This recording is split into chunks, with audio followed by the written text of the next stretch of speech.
of the central subjects of this week's Parsha is the carbon, which, as the Gemara and Rashi tell us, is the carbon of ani, because it can't afford to bring a behemoth. The Gemara Megillah, Daf Zayin, states something fascinating. That what was Mordechai learning? What was he teaching? What was he involved in the time of the Gezerah? He was learning and teaching Hilchos Karbanos, and specifically, he was learning and teaching the halachas of carbon mincha, as the Gemara states. Vayikra Haman es levush v'esasus. Haman came to escort Mordechai. Ashkei de yasi rabbanan kamei machvi hilchos kmitzas. He found that Mordechai was teaching his students the halachas of kmitzah, the fistful of flour that the kohen puts in the mizbeach. Amaluhu b'ma'asik. He asked him. So Haman asked Mordechai, "What are you involved in?" Amrale. Mordechai responds to him. When the Beis Hamikdash was built,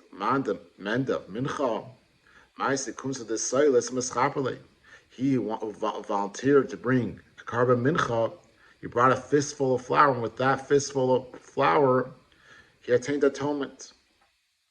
Amalu Haman, I see kumsa the kimcha didaichu. The fistful of flour of yours comes v'dach asar alfa kikar kasadidi, and over your fistful of flour overpowers the 10,000 kikar of kasef that I gave Achashverosh. Armalu. So Mordechai responds to him, Rasha, evet shekar nachasim evet lami nachas lami. A slave who buys property, who does the evet belong to, and who does the nachasim belong to? You, Haman, are my evet, Mordechai was telling him, and therefore all your property is mine, and that asar alfa kikar kasef was mine in the first place. There's two questions on this exchange between Haman and Mordechai. Why was Haman feeling so overwhelmed? Why was he feeling so defeated by the fact that he saw them learning Torah? Did Haman become all of a sudden a baldarga? Did Haman all of a sudden become a balamuna? When did Haman become so charedi to believe that in the power of Torah to defeat the enemies, to win the war? What happened? Why was he feeling so defeated, so overwhelmed? Because he saw them learning halachas of karbanos. Secondly, why did Mordechai choose this moment, this juncture, to tell Haman, remember, you're my slave? Haman just admitted defeat. He just came to the awareness that the Yidden are going to win him. They're going to overcome him. He said, your fistful of flour has the power to defeat whatever I gave Achashverosh. Why was this the right moment for Mordechai to tell him? Why did Mordechai feel that this was a necessary moment to tell him, you're my slave in the first place? The Beis Avremi Schochet addresses the first point, and he explains that Haman expected that what would the Yidden be involved in months before they were destined to be killed, months before their destruction, months before they were going to be massacred. They would be getting ready, preparing themselves for death. That's what they would be teaching. As the Beis Avrami said in a voice full of passion and fire, Haman tells Mordechai, go learn Hilchos Kiddush Hashem. Go learn Hilchos Vidui. What are you doing learning Hilchos HaKarbanos? And Mordechai says also, even now, in the Shas HaChoshech, in the darkest hour, we are learning Hilchos Karbanos because we are holding up the hope for the Geula and the Yeshua of Hashem. And we believe that our time will still come, that we're going to be makir of Karbanos. We're still holding on to that hope. We're still holding on to that vision. So adds, why were they learning specifically carbon mincha? Because they were getting encouragement They were getting strength from remembering the love of the Eibishter, for remembering how much the Eibishter empowers the Yidden. As Rashi brings from the Gemara, that it says regarding Karban Mincha, a nefesh in this week's Parsha, a nefesh kisakiv mincha, when a soul brings forward a mincha, and Rashi says like nemar nefesh b'chol karbanas nedava. In all karbanas nedava, it doesn't state the term or the word nefesh.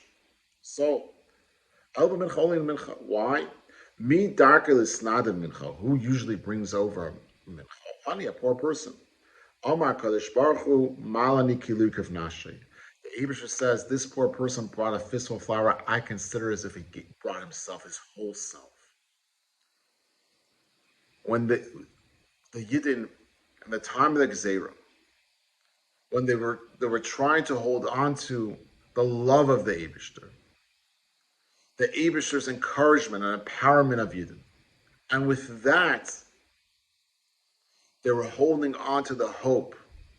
They were holding on to the amunah and the vision that there would still be Makrav Karbanos. And this, when Haman saw this, he knew he will be defeated. There's no way to win such a nation. There's no way to win a nation that doesn't give up. There's no way to win a nation that receives their dignity, the courage from the Eibishter's love. I think with this, we could also answer why Mordechai at this moment chose this juncture to remind Haman that he's an Eved. Perhaps because Haman felt that he was no longer an Eved. Why? Because the Gemara in Gittin Daf Lamed Chesed Aleph says that Eved Shabarach, Eved that runs away, in Nisyayishmenu, if the master gives up on him, Yatzal Cheres, the Eved becomes free. The Yush results in the Eved becoming free. So Haman was claiming, definitely, when I became a minister, when I achieved all this power, you definitely gave up on me being ever your Eved, and therefore I am free. And Mordechai took this moment. He said, you see our power, the Yidden's power not to give up. You see the Yidden's power to hold on to hope, to hold on to the courage, and to the love of the Eibishter, the vision of the Geula and the Yeshua even in the darkest hour. Now that you see that, you'll believe me when I say I wasn't a Nisyayish. And even when I saw you in the height of power, I knew that your moment of defeat will come. And therefore you are still my Eved. This is why, perhaps this is the halachic reason why Mordechai chose this moment to tell him that he was an Eved, because of this halachic concept that once someone gives up on Eved, he's no longer Eved. So Mordechai was showing him, I didn't give up on you. As we said, and this is what the Marsha says, that the reason why they were specifically learning about Karban Mincha was because they were being encouraged and they were trying to receive encouragement from the Eibishter's love to the Ani. The Eibishter says, when an Ani brings just one fistful of flour, to me it's like he gave his whole self. They were getting encouragement, receiving encouragement and hope from that love of the Eibishter. This truly is the contrast between the Eibishter's message to the Yidden and Amalek's message in the Yidden. There's a fascinating medrash, Tanchum on Parsha Kiseitze, it's Parsha Zachar, Parsha Amalek, where Rav Nechemia says, Al Tikri Karcha B'derech Ela Karacha. We're supposed to read the pasuk that Amalek called us out. Ma Asa Amalek, the medrash continues, what did Amalek do? Yarad L'Karin Shel Mitzrayim. He went down to the chamber of files of Mitzrayim. V'notal to Muskin Shel Shvatim. Took the files of the different Shvatim. V'kar L'Kol Echad.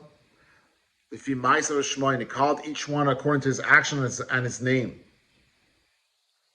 In other words, Amalek reminds the Yidden, has the file on the Yidden. He reminds them about moments they don't want to remember. Moments they're embarrassed of, moments they're ashamed. He reminds them of their past, of them being slaves.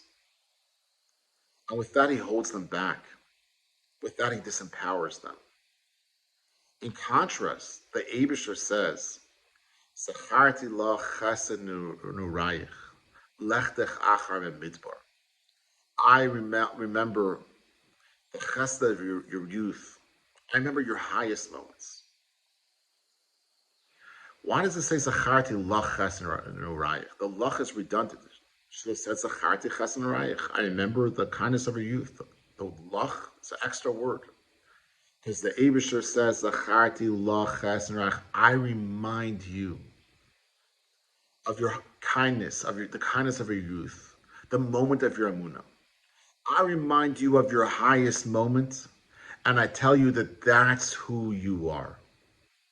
Amalek reminds us of our lowest moments, of the Rekoyin Shel Mitzrayim, and tells us that's who you are. And the Eibusher responds, no, who you are your highest moments. The Eibusher looks at the mincha of Dani, the fistful of flour, and says, that fistful, that small act of bringing flour, that's who the ani is. That's who defines him.